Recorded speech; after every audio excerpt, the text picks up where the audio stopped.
Je dois vous faire un aveu. J'ai toujours été quelqu'un de curieux et je me suis toujours intéressé au vécu des personnes qui m'entouraient. Cela me permettait de mieux les connaître et de les découvrir, ce qui, j'en suis sûr, est un réflexe généreux. S'intéresser aux autres facilite les relations avec ceux-ci. En créant, en 2018, le podcast natif Les Interviews d'Eric Cooper, j'avais le projet de partager avec tous et toutes le voyage que je faisais en découvrant la vie et les réalisations des personnes qui, à mon micro, racontaient une histoire, leur parcours de vie ou leur création. C'est sur le ton d'une simple conversation que se déroulent les interviews d'Eric Cooper. Le décor est simple, la terrasse d'un café, un musée, un parc, une gare, l'ambiance parfaite pour permettre à la conversation de se dérouler aisément.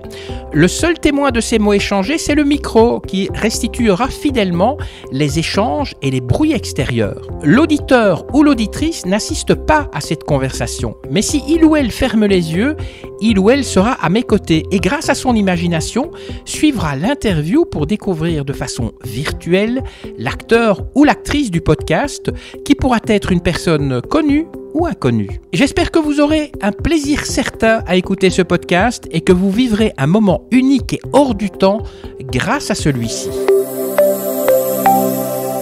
L'actrice du podcast aujourd'hui s'appelle Laura Heavy. Elle vient de sortir son nouveau single My Dear and Tender. Et comme pas mal de mes podcasts, ils sont enregistrés à côté de la gare centrale à Bruxelles au Brewdog. Et moi je vous propose qu'on tende le micro à Laura pour que vous puissiez la découvrir. Je m'appelle Laura Heavy, j'ai 23 ans. Je suis une chanteuse de Bruxelles. J'aime le blues, la musique des années 60, je suis très rétro, je dirais. Voilà, très rétro, en 2 mots, très rétro. Et qu'est-ce qui vous a inspiré à être chanteuse ? Quel était le déclic qui a fait qu'un jour vous avez commencé à chanter ? En fait, j'ai toujours aimé la musique. J'ai fait de la danse pendant 9 ans quand j'étais petite. Donc, c'était vraiment... Enfin, ça a toujours fait partie de ma vie. Mon grand-père était dans un groupe qui s'appelait Les Chacals. Donc, il était accordéoniste, bassiste et parfois il chantait aussi. Donc, voilà. Et mon père, lui, il était DJ. Enfin, vraiment, la musique a toujours fait partie de ma vie. Et puis, donc, quand j'ai commencé à... Enfin, déjà, quand j'étais petite, je chantais, mais... plus pour m'amuser. Et puis quand j'ai eu 18 ans, là j'ai vraiment commencé à vouloir chanter pour apprendre à chanter, vraiment apprendre à chanter, commencer à faire ça plus sérieusement et vraiment essayer de développer ma voix et en faire quelque chose. Comment est-ce que vous pourriez décrire votre style musical ? Je dirais que c'est quand même diversifié parce que normalement je fais un genre de blues moderne, de la soul blues moderne, mais là récemment je me suis mis au slam. Enfin, j'avais déjà fait du slam quand j'étais plus jeune, quand j'avais 15 ans, j'aimais bien faire ça pour m'amuser. Et là j'en avais écrit 3 l'année passée. Et voilà, mais bon, je reste quand même sur le blues soul moderne, un peu revisité, on va dire, au goût du jour. Ceux qui nous écoutent doivent absolument aller sur YouTube parce que vous avez, entre autres, fait une reprise de Amy Winehouse. Votre voix est très similaire à celle de Amy Winehouse. Vous avez aussi repris du James Brown. Comment est-ce que vous sélectionnez les chansons que vous chantez en cover ? Vraiment, c'est des coups de cœur. C'est vraiment par coup de cœur. Quand j'aime vraiment trop une chanson, que je l'écoute et je l'écoute tellement que c'est plus assez. Alors j'ai envie de la chanter et c'est comme ça que j'apprends les chansons tellement elles me touchent, tellement elles me parlent. Et c'est comme ça que je décide d'en faire un cover et de le faire à ma sauce un peu. C'est comme ça que je choisis mes chansons. C'est toujours par coup de cœur, vraiment. Mais en fait, vous composez aussi parce que sur YouTube, il y a un morceau qui s'appelle Where is my mind ? Et là, en fait, vous parlez vraiment avec votre trip. Ça raconte quoi, Where is my mind ? Alors en fait, Where is my mind, c'était un slam que j'ai écrit sur une version piano de Where is my mind des Pixies. Et c'était un moment de ma vie où vraiment, c'était il y a un an, où j'étais vraiment pas bien, j'étais en grosse dépression, voilà, j'étais un peu dans tous les excès possibles et imaginables. Je dormais 2 à 3 heures par nuit maximum. Et voilà, et en fait, juste, j'avais écrit un texte quand j'étais au travail, je travaillais à l'hôpital militaire à l'époque, à la cuisine. Et pendant la journée, j'écris un texte et tout. Et puis je rentre chez moi et donc j'écoutais la version au piano de Where is My Man comme ça parce qu'elle était dans ma playlist et donc elle passait. Et je relisais mon texte et puis je sais pas, j'ai commencé à le lire sur le rythme de la musique et je me suis dit mais on va enregistrer, on va voir ce que ça donne. Et voilà, c'est comme ça que ça a donné ce slam et voilà. Et après je l'ai écouté, réécouté, j'ai été l'enregistrer dans un studio ici à Bruxelles. Chez un étudiant qui s'appelle Benjamin.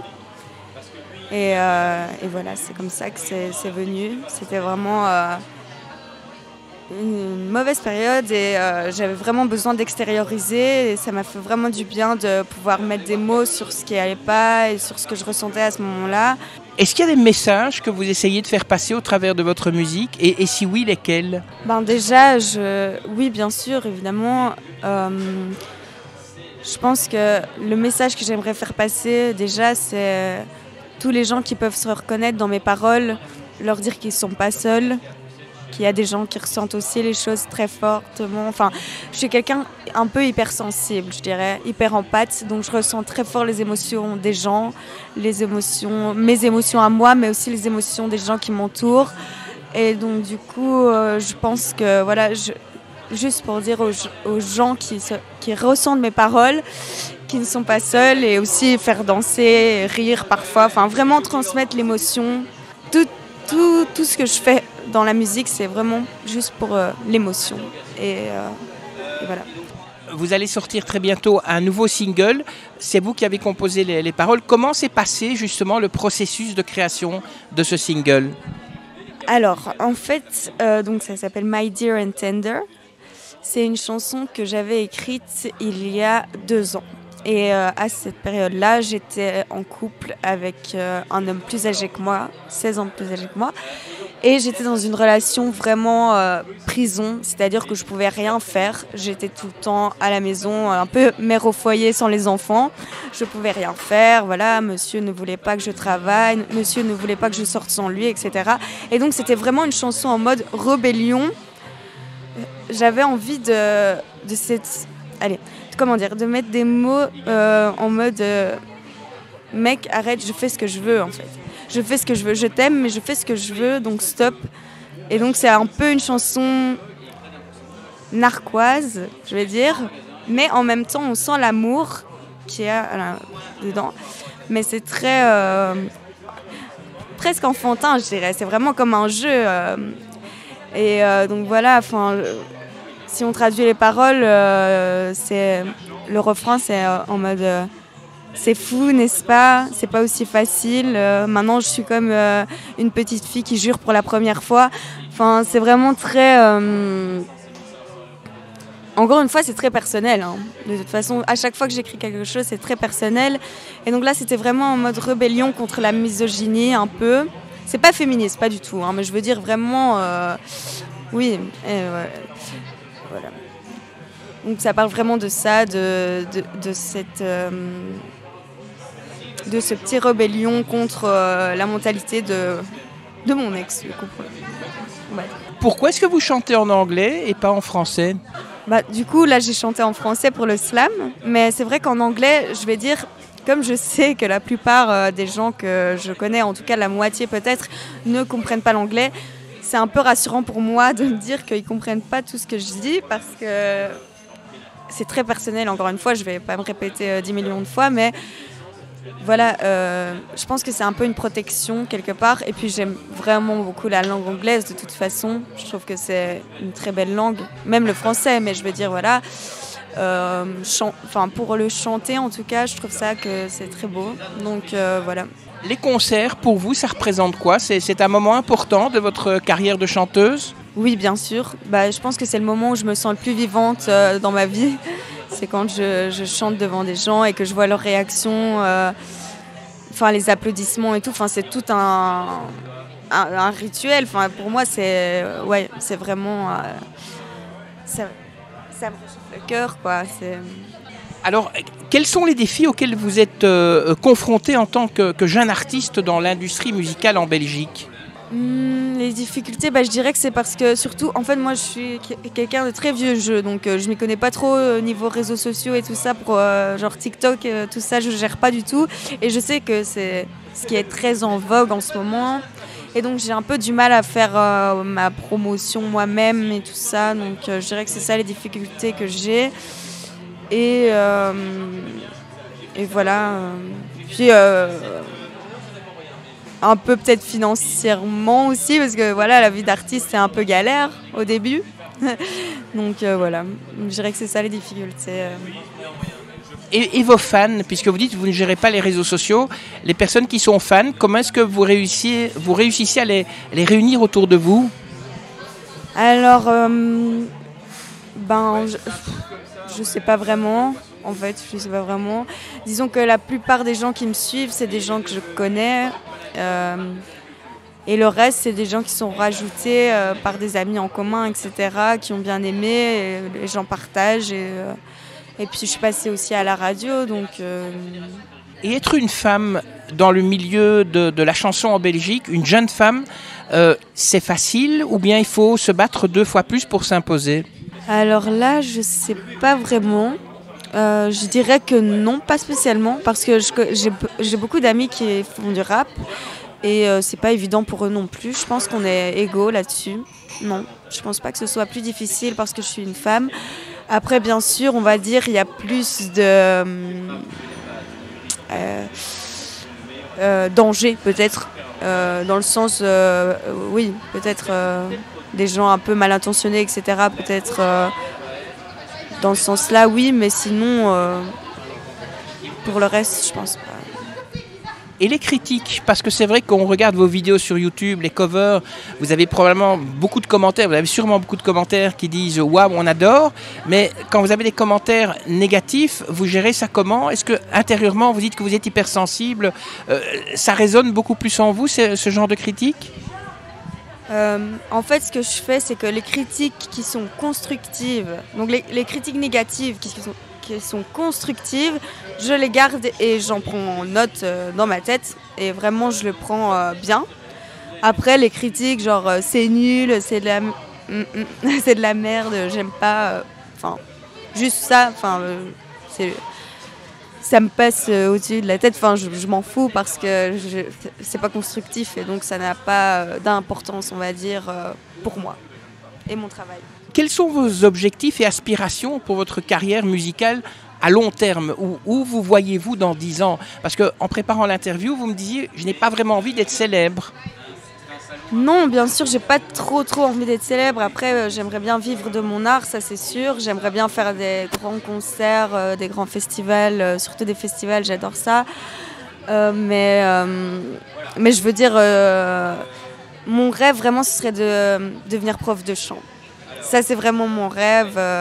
J'aimerais vraiment transmettre mon savoir et je fais déjà ça avec quelques copines. Je leur apprends un peu quelques filons, on va dire, parce qu'elles n'osent pas en fait. Et donc, elles me demandent des conseils pour libérer leur voix. Et du coup, je leur donne quelques conseils et j'adore vraiment transmettre mon savoir, ça j'adore. Donc, ce serait dans 10 ans, je me vois prof de chant, avec une belle petite maison à la campagne, mon chat, mon chien, mon mari, un fils, une fille, enfin... Quels sont les artistes qui vous inspirent? Alors, j'ai beaucoup d'inspiration.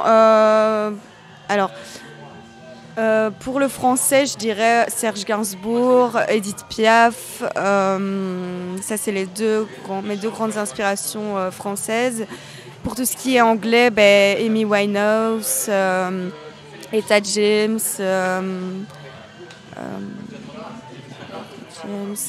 même Ren, je ne sais pas si vous connaissez, c'est un musicien anglais qui est pas très, enfin il est quand même connu, mais je veux dire, mais ça c'est vraiment moderne, hein, genre, et lui il m'inspire beaucoup aussi. Il fait vraiment du bon travail et ses textes m'inspirent beaucoup. Et vraiment les musiques des années 60 comme The Supremes, les groupes des années 60 black, genre The Supremes, ouais, The Shirelles, enfin tout ça, Nina Simon. On peut parler de votre label Atom Records. Comment est-ce que vous les avez rencontrés et comment ça se passe avec eux? Alors en fait, je les ai rencontrés parce que je me suis inscrite à leur concours qui s'appelle Studio Session. C'est un concours payant, donc on paye 100 € l'inscription. On va enregistrer un cover ou une composition dans leur studio. Et puis ensuite, ils postent la vidéo sur leur chaîne. Et donc là, le jury vote le gagnant. Et le gagnant remporte la signature d'un contrat avec le label et donc la production d'un single. Et puis après, si ça matche bien, ben, le contrat est prolongé, quoi. Donc voilà. Et vous avez d'autres contacts avec des artistes de ce label ou bien vous travaillez chacun ou chacune séparément? Ben, je suis en contact, on va dire indirectement. Alors, je suis en contact avec une artiste, là pour le moment, qui a fait les chœurs sur mon dernier single qui va sortir le 12 janvier. Mais sinon, non, je ne suis pas vraiment en contact avec les autres artistes. Flavia, elle avait fait mes chœurs sur Hypertension, mais j'ai jamais été vraiment en contact avec elle, mais je trouve qu'elle fait du bon travail. Et voilà, donc sinon c'est vrai qu'on fait assez, on fait notre travail chacun de notre côté un peu. Juste cette fille qui a fait mes chœurs sur mon dernier single, je suis un peu en contact avec elle. Est-ce que vous avez une discipline ou des habitudes quand vous composez? Par exemple, vous ne composez qu'à certaines heures du jour, vous buvez un thé avant de composer? Non, en fait, je fonctionne vraiment comme les écrivains un peu torturés. Genre, c'est vraiment le soir quand j'arrive pas à dormir, là j'écris, ou parfois même dans le bus. Enfin, c'est vraiment, j'ai une idée et puis je l'écris. Enfin, ça vient comme ça dans ma tête. C'est vraiment pas en mode je me pose et j'écris parce que ça me stresse et donc j'ai la page blanche en fait quand je fais ça. Donc je peux pas faire ça. C'est vraiment, ça doit venir tout seul. Parce que si je me force à écrire, ça va pas donner quelque chose de bien et ça va plus me stresser qu'autre chose. Donc c'est vraiment, ça doit venir tout seul dans des moments où je sens que je suis inspirée et ça vient tout seul dans ma tête. Et vos passions en dehors de la musique, c'est quoi? J'aime beaucoup la mode déjà. La cuisine aussi, j'aime bien cuisiner. Les animaux, j'ai un chat et un chien, donc je prends soin d'eux. D'autres passions, vraiment la mode aussi, c'est vraiment ça prend une grande place dans ma vie, hein. J'aime vraiment bien tout ce qui est textile, etc. Faire des tenues et tout. Le maquillage aussi. Avant, je faisais des petits montages vidéo. Quand j'avais 14-15 ans, comme ça, je faisais des petits montages vidéo. Avec mon frère, on faisait des podcasts, un peu comme les youtubeurs français, Cyprien, Norman, etc. Donc, ouais, tout ce qui est audiovisuel, le cinéma. Le cinéma, j'adore ça. C'est une grande passion aussi. J'aime beaucoup regarder la biographie des acteurs, regarder des films anciens, nouveaux, etc. En parler avec des amis, aller au cinéma, j'adore. Même le théâtre, c'est vraiment quelque chose que j'aimerais apprivoiser, développer. J'aimerais bien essayer une fois de faire une pièce de théâtre, genre Grease ou un truc comme ça, ce serait cool. Une comédie musicale. Vous avez déjà fait des covers, hein, on en a parlé en début d'interview. Quelle est la chanson que vous aimeriez interpréter en cover? La prochaine cover, ça pourrait être quoi? Alors, pour le moment, en fait, je suis en train de faire une petite surprise de Noël pour ma page YouTube et Facebook. C'est un cover de Eartha Kitt, Santa Baby. Donc, c'est une musique des années 60 sur le Père Noël. Et c'est un peu style cabaret comme ça. Donc ça, c'est le prochain cover que je vais faire. Et les pistes musicales dans le futur que vous aimeriez bien explorer, ce seraient lesquelles ? Changer de style, par exemple, on pense au rap, ça peut être de la pop, ça peut être du folk, ça peut être autre chose, ce serait quoi ? Alors j'ai déjà justement posé ma voix sur des sons de rap. Donc j'ai déjà travaillé en collaboration avec des rappeurs de Bruxelles ici, des petits rappeurs de Bruxelles, des amis à moi. Mais sinon, personnellement, quelque chose que j'aimerais bien essayer, je vais réfléchir des petites secondes. Je pense que déjà, le slam, c'est vraiment quelque chose que j'aimerais continuer, je pense, parce que ça m'aide vraiment à me défouler. Et sinon, un autre style, j'ai pas d'idée là comme ça. En fait, je suis tellement bien dans ce que je fais déjà, je veux dire, le blues, la soul. Je me vois mal chanter un truc vraiment très rock.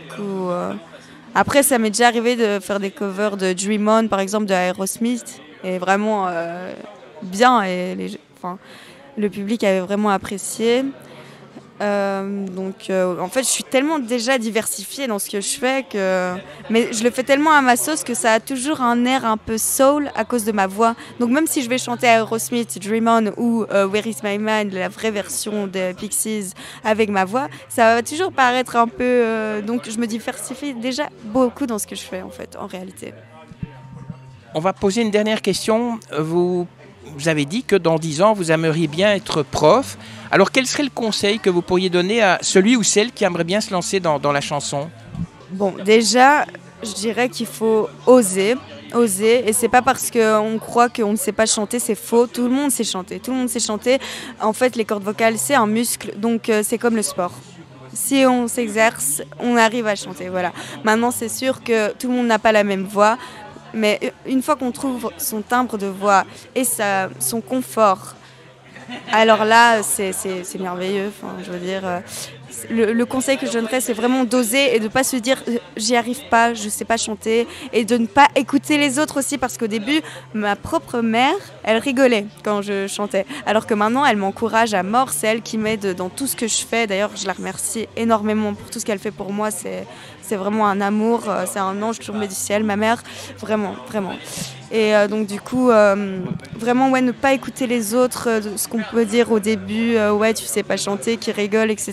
Non, n'écoutez pas, parce que c'est juste un travail, en fait, c'est de l'entraînement, c'est comme le sport, je viens de le dire, donc vraiment, il faut travailler le muscle, et une fois que tu travailles le muscle, après, t'es tranquille. C'est juste une histoire de technique et de confiance en soi, je dirais, et donc vraiment de oser faire les choses.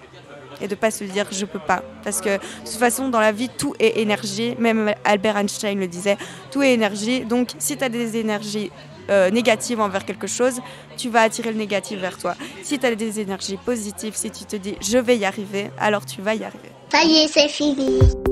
Merci Laura Evie de nous avoir parlé de vous. Je rappelle votre dernier single My Dear and Tender. Et si vous voulez en savoir un petit peu plus, eh bien n'hésitez pas à jeter un œil sur le site de Laura, laura-evy.com. Vous les auditeurs, avant que vous ne partiez vous faire une tasse de café, de thé ou de chocolat chaud, eh bien j'ai 2-3 petites choses à vous demander. Votre mission va être de liker ce podcast si vous l'avez aimé. Aussi, n'hésitez pas à vous abonner, comme ça vous serez tenu au courant de la publication d'un prochain podcast. Partagez-le aussi sur les réseaux sociaux et bien sûr, n'oubliez pas de laisser un petit commentaire. Allez, sur ce, je vous dis merci.